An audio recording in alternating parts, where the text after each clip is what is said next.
Hello, everybody, and welcome to Conversations with Lulu's first live episode. I'm super excited about this. In the spirit of adapting to the new coronavirus restrictions, and for me to be able to make these conversations more natural, more timely, and fun, I've decided to try this new format. So, move over, Amanpour. For this first live episode, I'm joined by Rayan Karaky. He's the partners and platforms lead at Google. He's honestly such a maverick for agreeing to be my first victim for the live session. So really, I have to thank Ryan for agreeing to this. Sorry, Rayan. Before we start, just a quick note to thank our sponsor. It's Joy Gifts. Joy Gifts is a gifting marketplace operating in 22 cities across MENA, like Dubai, Riyadh, Jeddah, Beirut, and Cairo, and more. You can download their app or you can visit their website. It's Joy Gifts, which is JOI, gifts.com. And you can order anything from flowers and sweets and balloons and other stuff. You can get a 15% discount on everything by using the promo code LULU15. That's LOULOU15. So thank you very much to Joy Gifts. And now, Rayan, welcome, and thank you so much for agreeing to do this. Thanks, Lulu. Thanks for calling me a maverick while you actually mean a guinea pig. But yeah, sure. Well, I'm putting a lipstick on a pig. Let's put it this way. Sure, absolutely, absolutely. So just a quick intro, just to give the listeners some context. Rayan, sorry, I have a colleague who's called Ryan, so I'm gonna keep mixing it up. My apologies, Rayan. Rayan is one of the brightest brains in digital, if not in general. He's also a ton of fun. I had the opportunity to meet him recently over a Christmas dinner. And while we talked about digital and startups and other bits and pieces, I got to know his funny side, and I got to know that he was a startup comedian, which was really fascinating because I think it takes a lot of guts to do that. So now you're in sitting at home in lockdown, and so how is that working for you? Well, I mean, you can't really do stand-up comedy from where I sit because most of my stand-up comedy style is story-based, and now I kind of have to move over and let the generation of memes and one-liners and cheap comedy take over, and I just have to enjoy them like everyone else. What a loss! But yeah, but at least actually it gives me a lot of time to write because you observe people's behavior, and so I'm taking the time to write new material. Hopefully, in a post-COVID world, I'll get to perform a little bit. Okay, so what kind of comedy? What kind of stand-up do you do? So mostly I tell stories about childhood and growing up in Lebanon. Obviously, growing up during the war comes with a lot of funny stories. So yeah, I'm not about to crack one now if that's what you're looking for, but yeah, that's I had to try. That's the style. That's the style. So is there? Do you have any is there a strategy to it? Are there any tips that are transferable potentially to work? I'm sure it helps you in public speaking. Definitely. Are you gonna get into it if I give you some advice? I don't know. Maybe I need to see if I've got it in me. I mean, I've been trying a lot of things recently, so who knows? Good. No, yeah. I mean, look, the typical stuff, right? It's funny because like doing stand-up comedy and speaking in public or presenting have a lot of similarities. Like best jokes have 3 punchlines. Everything good comes in 3s. Okay. And you start from the least punchy to the highest punchy, and you have to start really strong and end really strong, because in the middle you can tell stories and people will tolerate them. But if you start strong, you'll get the hook, and if you finish strong, people will remember you for your last joke. So, interesting. As if you're presenting. Interesting. So it's quite transferable actually to everything you do at work and in life, probably. Yeah, absolutely. Yeah, I think so too. That's cool. So where do you get the creativity? What? From everyday life, actually. I mean, just noticing how people behave, observing my life, and also being able to make fun of yourself is the number one rule. Because the minute you make fun of yourself, people will start accepting you making fun of them. Does it If it does it threaten you in yeah, any go ahead. way? I mean, you're quite senior, in the corporate world. Yeah. Do you feel at all? I mean, I guess I would assume that maybe people don't do much public speaking because they're afraid to be ridiculed or made fun of. Does it scare you at all? It doesn't scare me, but I try to keep these two worlds separate. It's very hard in a place like Dubai because your audience is your audience, and the minute someone knows you do stand-up comedy, they all want to come to your show. But yeah, it's a very you have to navigate those in a very there's a very fine line on what jokes I would say if I have colleagues in the room or what jokes I wouldn't say. So, for example, I was asked multiple times to do a show for my colleagues only, and I said no because some of the material is sensitive and it'll be frowned upon. Let's just say that. So that's, by the way, I mean, I think this is amazing. Like I'd love to be able to do that. I think it's super gutsy from you, and I think the sort of message that I get out of it is, it's okay. Even if you're like a senior corporate guy, it's okay to have fun and make fun of yourself, and as you said, look at your life and tell jokes and funny stories, and it's totally fine. I think so. You're switching a little bit to your professional life, and so you were one of the earliest people in digital. Did you and you built? I mean, please take us through your story a little bit, and how did you stumble upon digital? Was it were you a visionary? Did you see it coming, or how? What's the story there? No, to be honest, initially it was pure luck, and then I started really believing in it. So I'm a finance graduate. I have nothing to do with digital advertising. I went into advertising because that was the job that was available back then. And I started with TV and print planning. That was my first job. Then I remember once in maybe 2004, so early days, some guy who used to represent Yahoo in the region came to my office and pitched me that I should expand my Marriott campaign into something called banners, an impression, and click-through was the metric back then.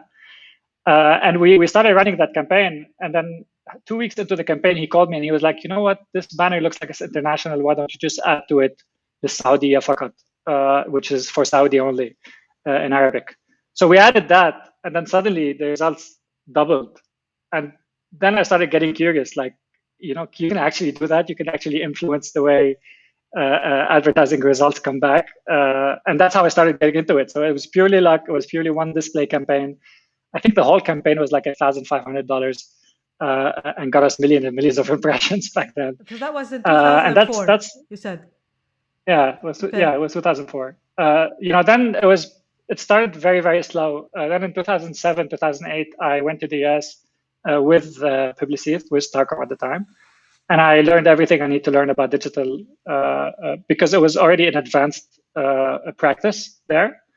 And I brought all the learnings and started what was back then StarcomIP, which is the digital arm of Publicis.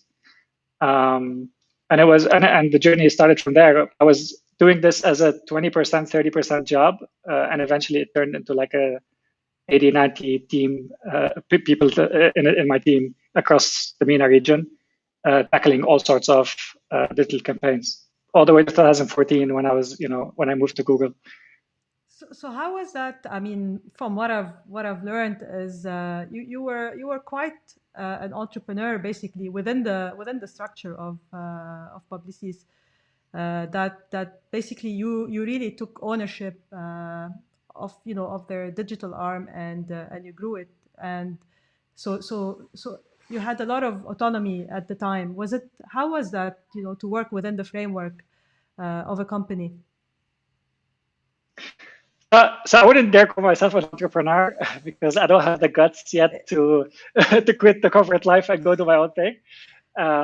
Maybe an entrepreneur, yeah. So Look, I think it started initially with no one caring about digital because it was such a small piece of the business, and I was left to kind of play alone in that space. I think the minute it started growing and getting a lot of attention from customers as well as internally, it became the hot cake, and everyone wants a piece of the hot cake. When did that switch happen? Funny enough, the crash in 2008 accelerated that. So I used to do the digital job as a part-time job before 2008. After the crisis, it became my full-time job, and we started hiring like crazy because I think what happened in that crisis is the accountability went up, and customers started expecting a lot more explanation on the return on investment that they make in media, and that's when digital took a strong position. Unfortunately, digital took a strong position in branding first. Performance is still a laggard in my view, but at least it was there. And then within that, we launched a content practice. We launched a social practice. We actually started the first agency trading desk in MENA. And I think it was all based on one obsession that I had, which is that I didn't want to report it to EMEA. I wanted to report it to the US. And for me to report it to the US, I had to show that I'm actually capable of taking the most advanced stuff and try to implement it here. And some of my friends who were colleagues back then suffer from this until today. What's an agency trading desk? Just to clarify to everybody. Yeah. Apologies. So that's mostly around. So if you heard of programmatic advertising, yes. The platform that takes data and puts and cooks data in the system to select the best inventory for that campaign is called a demand-side platform, which is a tool that allows you to buy advertising programmatically. And as we move more towards automation now, I think, not that I want to jump talk about COVID, but I think post-COVID automation is going to take a much bigger priority even. And the job of buying and running media campaigns, which is a commodity now, needs to be much more automated. So this process started for us in 2009, and we're probably agencies are going to reap the benefit in 2020. So interesting. Even though you said something that you feel that buying media is a commodity. Yeah, because automating the process of media will leave the agencies to do much more strategic work, and much more thinking around what infrastructure customers have, what data is being utilized. So really do the strategic work that we were set out to do, rather than waste 70% of our time on the mediocre job of running campaigns. And what kind of I mean, if you grew the team, you said up to 80 or up to 90 people almost within a few years. So how was that? Was there how? I mean, do you have any tips on scaling quite quickly, on hiring? Were you able to find the right talent? Was there any conflict internally within the company that all of a sudden you're the star and you're growing this thing massively? So how was that? How was that period for you? So you're gonna take me back to my anxious days. So am I? Okay. So look, yeah. To be completely transparent, just like today, there's definitely a battle between. Back then, it was battle between offline and online. Now it's the battle between automation and non-automation, and it's a battle between what is data analytics and what is everything that sits on top, what is client servicing. And I think back then it was the key was to make sure that the revenue is still coming, and to make sure that we diversify from the old way of making money, which is purely commission based on advertising spend. And I think back then we had also a very maverick CEO who globally, who actually pushed us to diversify the revenue sources, which allowed us to make all these investments. The internal battles, I won't comment too much on them. They were definitely there. They were there in the sense of how do we integrate the businesses, which is a fair ask. But then you can't take someone who's were you like a totally separate business? Practically, yes. Knowledge-wise, we were, because you either have the knowledge on digital or you don't. Yeah? Okay. And because we were operating in a structure that services the whole agency, we became, what you depend on for your life, because the customer is asking for digital, not because someone is asking him to do that. He's coming to a director on an account who doesn't know much about digital, who has to go to these specialist units to get that knowledge. And the key challenge became, how do you disseminate that knowledge across the agency? And that's a very, very tough choice. So were you my opinion back then, obviously, were you given a like a share of voice per se, like when it came to media planning and so on, or you had to have that fight as well? No, to be fair, I think pretty early on people understood the value. And I think the fact that we operated like a cost center, not like a profit center, allowed people to use our services, because also our services had higher margins. Digital was the new thing, and it required specialized services, specialized skills, which means customers were willing to pay for those specialized skills a bit more than classical media. And were you able to find the talent? I think the Middle East region still struggles when it comes to talent. But I think it's mostly because advertising as an industry was not able to attract the right talent, because it couldn't compete with, let's say, management consultants, and it couldn't compete with high-paying jobs. And now it can't compete with tech, which is also a big challenge for that industry. And I think, look, if you look at the advertising spend per capita in MENA, it's been between $15 and $20 for the past 10 years, or even more, 20 years. That's compared to like $500 in the US, $600 in the US. This is today. $400 in the UK. This is today. Wow. Now, I know we're an oil-based region, so not necessarily manufacturing, and therefore advertising didn't necessarily grow as much. But also, if you look at the purchasing power pre-COVID, we have some of the highest purchasing power in some of the countries that we are, and the neighboring countries. So it just doesn't make sense. And that's been always my obsession, which is, how do we make sure we increase that? How do we make sure we increase that? But that money never came. And I think the lack of the right investment at the right time, we waited for 2008 crisis for digital to become an important channel. And now we waited for a 2020 crisis for infrastructure to become the right play. So it seems like we like to wait for the crisis and then leapfrog all what we've missed on for a long time. Hopefully. Yeah, we have to do it, and it's in spite of us, not proactively, reactively. So is it? But why is that number so high in the US? Is it because most of the spend is done by small businesses? Whereas, for example, here you have maybe the big multinational spending with the agencies, or what's the reason? Yeah, I think it's multiple reasons. I think the understanding of the importance of advertising is much more mature in a lot of other markets. So, for example, take pharma. Pharma is a huge industry globally.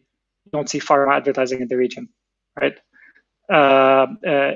Insurance, banking, finance, it doesn't really happen. The other thing is how the media is formed. So if you look at MENA before digital, mediums used to be regional mediums. So TV used to be satellite TV that covers multiple regions. And it used to be expensive relative to the fact that if I want to advertise today only for people who are sitting in one area of the Arab world, I didn't have that many options besides newspapers, right, or radio, local radio. I didn't have a very strong medium like TV. Versus in the US, you have local news, you have local channels, you have regional channels, and then you have nationwide channels, and they have different viewerships. And with that different viewerships come different pricing. So even the nature of the media also allowed for that. The second thing is that I still think digital advertising is still underrepresented and undersold, because technically it should be, anyone should be able to advertise. Before COVID, I used to talk about hotels, right? Why should I still go on booking.com, check the hotel, and that's it? Why can't I handpick the room that I want to be in exactly after I've seen all of it? So why isn't this advertising present on YouTube?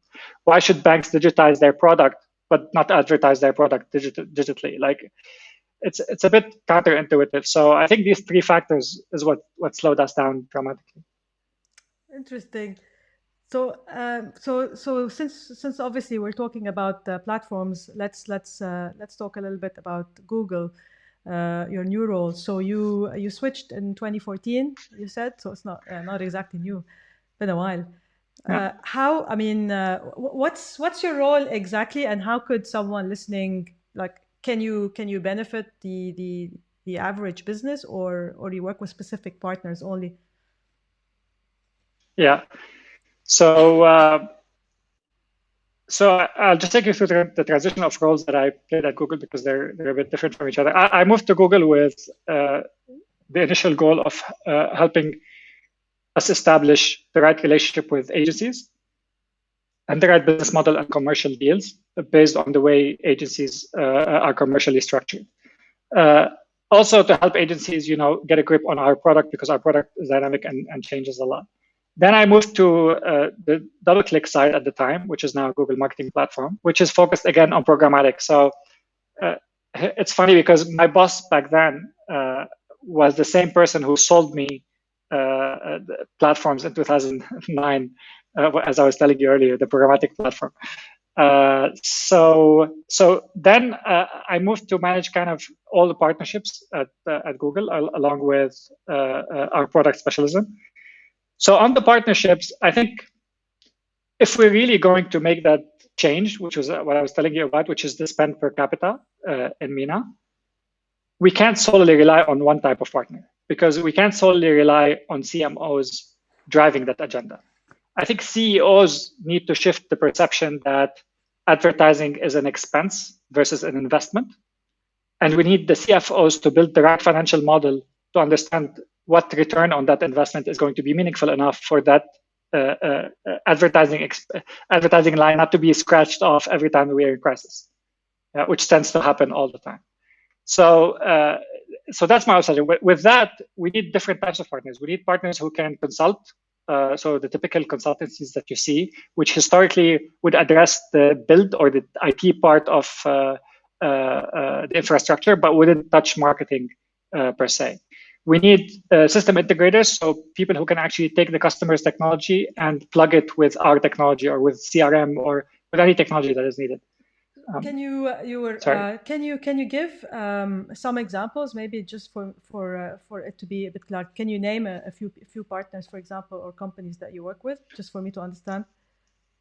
Or you can't? I would rather not because the others are going to be pissed off. But I'll give you an example of something that we've done, not necessarily in this region, but for a similar role in other regions.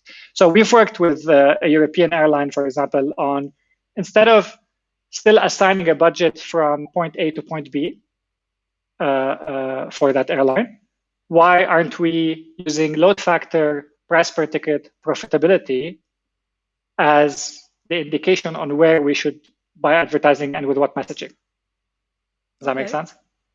So for that to happen, there's a lot of steps that need to happen before that people usually miss out on. There needs to be the right infrastructure that connects business data before we even start talking about audience data. Then you need the right marketing technology that captures the right audience data. Then you need advertising technology that allows you to buy this in an automated way at scale. Okay. So these steps, which I call digital marketing maturity, is what we try to achieve. But it's impossible for Google to achieve all these aspects because we don't play in every aspect of those. That's why consultancies play a big role and system integrators play a big role. And then comes the media agencies. Yeah, sorry. And so that's what I was going to say. Are the media agencies filling this gap to a certain extent? Yeah, so media agencies play now in the ad tech space and martech space. They're getting more and more involved in that aspect, while at the same time there's a convergence happening from the consultancies on getting more and more into media buying and planning. So they're kind of meeting in the middle right now, which is good for the ecosystem, but also it shows that this change needs to happen quickly on both sides. So the conversations we have with both of them is very different, but eventually leads to the same bottom line. And interesting enough is in a lot of parts of Europe, we're seeing agencies and consultancies come in and work together on certain client businesses.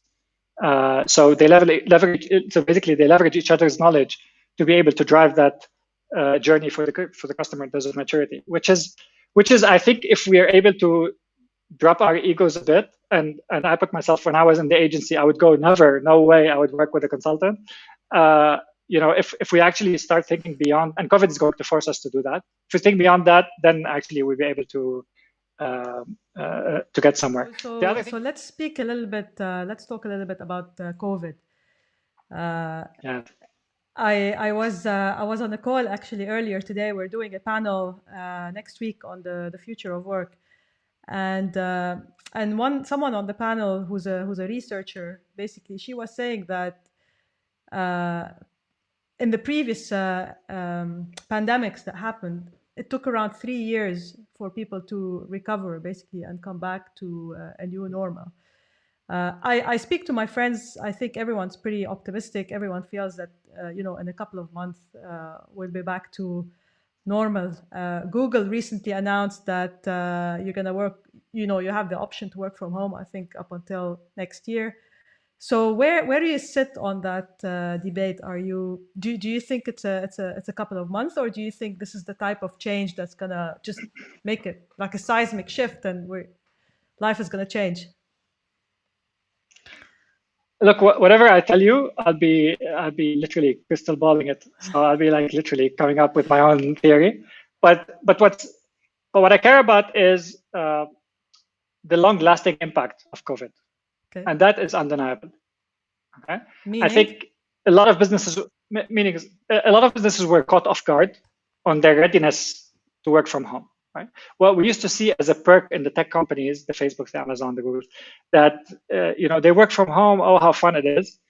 Actually, it proved now that whether it's on purpose or not, I'm not sure, that it was one of the wisest decisions ever, because it allowed us to get into the new normal in a very, very fast way, while a lot of other businesses struggled to do that. Actually, a point on that, most startups, anyway, I come from the startup world, and in the time when like, for example, our engineering team, they were all sitting in Greece, in Athens. So remote work was something very normal and natural. Exactly. So exactly. You're right. Tech, I think, is quite familiar with this way of work. So that's one that's undeniable, is that everyone needs to be ready for this to happen again. Whether it's going to happen again or not is irrelevant. The second thing is, how is consumer behavior going to change? And I think people tend to jump to conclusions really quickly. So I heard a lot of stories about people don't like ambiguity. I think in general, they want someone to tell them.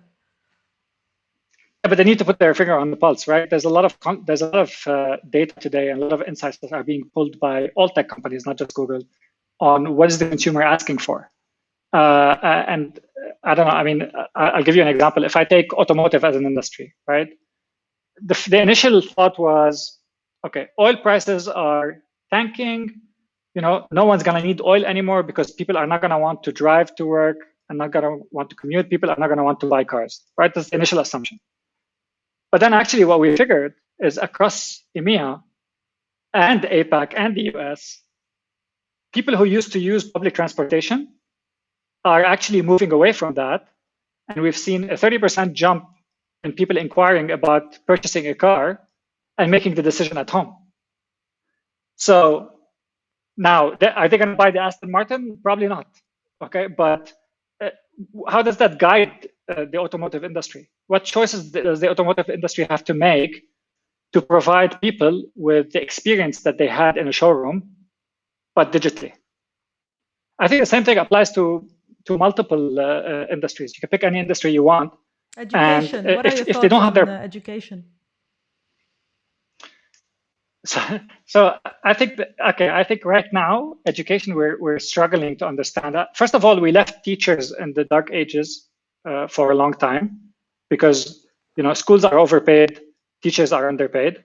So we didn't allow the teachers to kind of move with the progress, at least in our region. I don't think we have online education yet.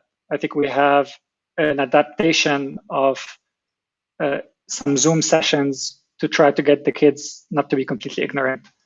I don't have kids, but this is my I have kids, and honestly, from my experience, these online tools are the most horrible tools you can ever use. There's zero user experience. It's like, I mean, yeah, that's not online learning. This not online learning. I don't know what it is.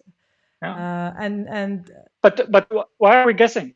Like, do we have e-learning today that's available in?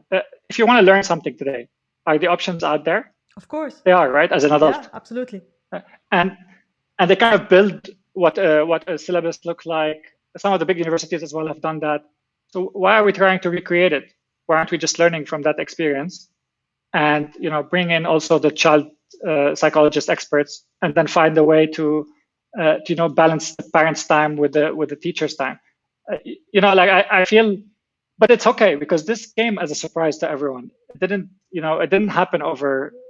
Well, the regression of our education system has been happening for the past 50 years, The but regression. but right now this came as a surprise, and I think like everyone, they're going to have to adapt. Yeah, but I also think like some industries, people think like, oh, this industry is going to win. I'm not also so sure. If I take retail as an example, it's a very, very tough play. So I I have read an tons of opinions article. about it, but we can get into it. Yeah. There was a Bloomberg article this morning that I read, basically, that says a lot of shopping now is happening. Oh, there's a new trend that is happening, which is live stream. So you have these influencers live streaming products. It's kind of like the TV shopping, they're kind of like bringing back that that The industry 999. to life. But you know what? Like if you think about the future of work, by the way. I mean, these are like new jobs, quote unquote, that are being created. Your people are, through digital, becoming their own brands. They're building their own brands. And we all know that, when it comes to shopping, a referral is definitely goes, a long way versus an ad. So is this, what are your thoughts on this? Apparently it's happening in China a lot. Yeah, I think the difference is in China. If you've been to China lately, or you've ever been to China before all of this, everything is already digitized, right? WeChat was like the gateway to everything. So I think it's slightly different. Here, there's still a whole generation that we have to teach how to use online first, right? We have 200 million users in the Arab world who are still to be connected. So there's Really? there's two worlds. I'm surprised by the stats, actually, because every stat that I read is that how we all have our smartphones, how we have as a region one of You're thinking the GCC. highest growth when it comes to internet penetration. You're thinking GCC. That's the reality. But the growth is also across MENA, Yeah. no? I'm thinking GCC when even it if the comes to growth, smartphones, but when it comes to internet. even if you look at penetration, it's very high here. But if you start going into North Africa, where are we? We still have 200 million people to connect. And what's going to be the gateway? And how are we going to bring them into the process of online emailing before shopping to begin with? I'm That's really one side. surprised by this, actually. I mean, my mother is 70 and she has a Facebook account. Well, my mother is 75 and I had to teach her how to buy groceries online. So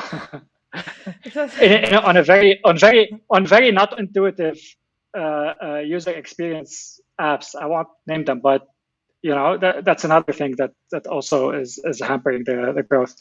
Yeah, what were we talking about? I'm lost now. We talked about so many things. So we were talking about COVID, work from home, and you started saying that how people thought that in the tech world we're lucky, you're lucky. So you were mentioning influencers and their ability to So if you're look, if you're a small business today, what can you do today? I mean, you said it's $15, spend basically on digital ads here versus 600 or 500 in the US. So not on digital ads, on total ads. Total ads. Sorry. Okay. I'm glad you clarified. Okay, so what do I need to do as a small business today? Okay, so we can have the dreamy answer, and we can have the realistic answer. Let's go for the realistic answer says, realistic answer says that first thing you need to do is you need to understand how much can you sustain your business with the current environment, because we don't know if this is going to continue or if this doesn't continue, if it's going to come back. So you need to understand what longevity of the business you actually have. Second thing is, if you rush to a decision now just because you're running after the money, more likely than not, these decisions are not going to be sustainable. So I'll give you an example. We saw a lot of apps, I want to name them, pivot towards groceries, right? Yes. As a means to address. Sure. So let's examine that phenomenon. So the easiest thing, yes, on the short term, great. Cost of acquisition is really low. Everybody wants to shop for groceries online. The choices are limited, right? But post-COVID, when things return to quasi-normal a little bit, okay, even if this continues, the size of the basket or the shopping cart is going to be smaller because people are not going to be trying to hoard stuff like crazy. And the amount of players in that space are going to be many. So I just don't see how, on the long term, that's sustainable or profitable. Well, there could if they're doing this as a plug gap, there could be mergers and acquisitions. There could be some that exactly. buy. I mean, I was having a chat as well with Philip Bahoshi recently, who's the founder of Magnet, and which is a startup data platform. And he was saying, I mean, he was predicting that we're going to see a lot of death of startups or failures, let's say, in this part of the world. And that was, I had the discussion with him before COVID. So I'm sure we're going to see interesting. Quite a bit of maybe mergers and acquisitions and failures. But that's startups. Perfect. So no, but even within the SMEs, why is it different? So if you today understand the longevity of the business, and you know that realistically your chances to survive are very low, you need to start relying on who are the other companies or partners that I can work with or that I can merge with, to be able to sustain the business. Because the last thing you want is to go, I don't care how long I can still run. I'm going to run after the money. I'm going to establish a model that's quick and fits the short term. And then on the long run, as you said, you end up with, with nothing. I mean, I guess what you're trying to say is, don't make rush decisions and don't make decisions. So that's one. Two is keep your finger on the pulse. Yeah. Understand what consumers are looking for. I really like what you said, that people are jumping to conclusion, and it's true. And you see it, when is there going to be a vaccine? When are we going to come out of this? When are you going to be able to fly again or go on vacation or whatever? And I think people just want to know. And you're right. It's, I think, dangerous to jump to conclusions early on. So I'm just conscious of time, so I think I'm going to try to wrap up a little bit. What do you think is so let's take today, okay, with COVID and post-COVID, realistically, what do you think is the biggest opportunity in the region that's gonna come out of this? Do you think that what's missing? What's lagging? What do you feel that is gonna be a sector that's gonna grow, or a business that's gonna be interesting, or maybe even a behavioral trend that's gonna come out of this? Like, is there an opportunity for this region? Yeah, look, I think the one thing that I didn't mention in all of this is what COVID has done to people is that it's true, it isolated us in our homes, but it actually rebuilt that sense of community. And if today you look at what is being consumed online, there's a lot of content that's being pushed that's related to things at home. Yeah, so work out with me, cook with me, and it's actually building communities around those, those, if you want, activity. And at the same time, from a consumption perspective as well, we're seeing a lot of consumption of video on demand and a lot of consumption on video happening on the TV screen. We've actually seen like a 30% jump on average of consumption of, let's say, YouTube on a TV screen, which wasn't happening before, and that will stick. So I think there is definitely an opportunity for people to become brands, as you mentioned earlier. It's just that they're going to have to be able to keep up with the changes that the consumer is expecting. The same thing applies for business, So if I'm as I said earlier, if I'm an automotive customer, how am I gonna give the experience of being in a store while being at home? So I think the difference with doing something at home and doing something in the store is that in one it's purely transactional, the other is the full experience. Are these words going to come together, and how do you actually bring them together, especially if you're in a startup space? That's I think the equation that's the holy grail for the coming couple of years. So there and is I'd be a very, role very interested to see for entrepreneurs, obviously, to plug these gaps as well. Oh, absolutely. How many startups came up of the 2008 crisis? Uber, I think Shopify. So there's multiple Slack, actually, not Shopify, but Airbnb. Airbnb. But going back to just one point on the people becoming brands. I mean, if you are in mature markets, you're able to make millions of dollars and revenue, for example, from YouTube. I mean, we hear these stories every once in a while about a kid that's making like $20 million. I'm like, oh my God, I'm in the wrong goddamn business. So how do you? I mean, are these opportunities there in here? Can you make that much money off YouTube? So I want to comment about making money off YouTube because okay. First of all, it's not my area of expertise, and even if I know a little bit about it, I don't want to talk about it. But why not? Why not? Okay. I don't. I think we have the talent in the region. I think actually we proved we have the talent. We just need the talent that actually brings real value.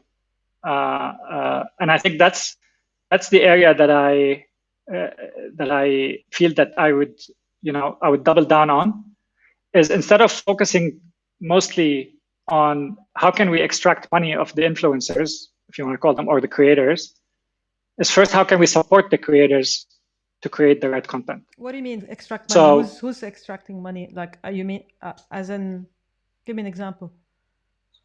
I'll give you an example. If a brand today decides to use an influencer or a creator, they use them in a very commercial method. It's a one-off and it's gone. Okay. Right? Rarely do we see a long-term relationship that is really focused on getting the best content out of that creator to entertain the audience and at the same time benefit on the long term. We don't see these investments. Interesting. If you look at, not to compare Michael Jordan to any influencer, but if you look at how Michael Jordan signed with Nike, if you're watching the Netflix documentary, and if you're not, please watch it. There are two brands that grew together. Obviously, Jordan brought a lot more benefit to Nike, but now I think it's vice versa. So I feel like there's not enough investment that's going into creators and influencers to really get them to focus on doing something that's meaningful for the region, so we can actually start exporting the PewDiePies and the people you mentioned that are making tons of money. I have an answer here. Who's the greatest of all time? Is it Kobe Bryant or MJ? No, I think MJ, but Kobe modeled the game after him. Thanks for help. So Rayan, is there one thing you'd wish we would stop doing in this part of the world, or we start doing in general? Yeah, I think I wish we'd stop running after the short term. Actually, COVID gives us a big opportunity to do that, because now we can really focus on what is the right play that's going to have impact in a year. And I think with businesses, like in my time at agencies, I think this is the perfect opportunity, because if you're a big company and you're publicly traded, the pressure right now is high, but how much incremental can it come if you make 1 or 2 million less? So do the right investment now, so in a couple of years you can actually benefit out of it. I think government and private sector needs to continue supporting SMEs because they're actually the wheel of the economy. And I think entrepreneurs, I'm putting a big bet on them, and hopefully one day soon I'll join them. Yeah, I was gonna say, because I think they're the ones who are frugal enough and understand how to really spend every penny. If I was to start a company today, I would hire purely entrepreneurs if they choose to come with me. Well, I think we need and I'm saying we as someone who's been an entrepreneur for quite some time and in the space, I think we really need people that are well experienced in the corporate world and come in with basically a lot of experience and a lot of depth. But it's so difficult to convince people like your caliber, to leave their awesome jobs and jump in and eat tuna cans and noodles. Well, there are other ways to do it, right? I mean, hopefully one day I will make the jump, and I promise myself that I will. I sit on the board of 2 different startups, and I can contribute as much as I can. So I don't see why I can't help others, and I'm happy to mentor if needed. And I'm sure a lot of other Googlers and other tech companies as well are happy to mentor.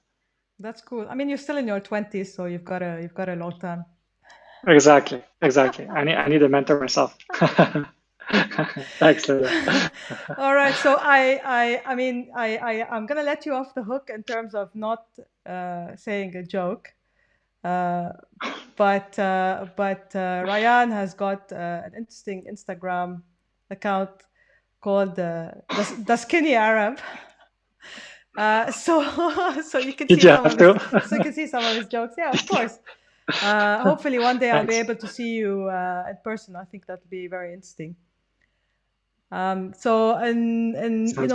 wrap up, I just want to thank everybody that tuned in on LinkedIn. I want to thank everybody who's made some comments. Sorry, I didn't read the comments because I have it like on a screen next to me, and I didn't want to get distracted. Next time we'll try to figure out a way to be able to get people to engage and ask questions, and hopefully give some time for Q&A as well. So really, thank you to everybody. This is the first time I'm doing this live, so hopefully it's the beginning of something.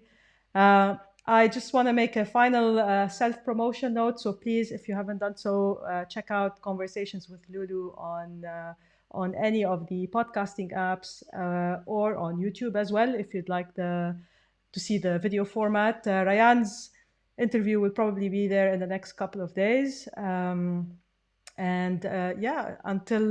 the next episode, stay safe. Have a good evening, Rayan, and thank you very much for your time. Awesome. You too. All right. Thank you for having me. Take care.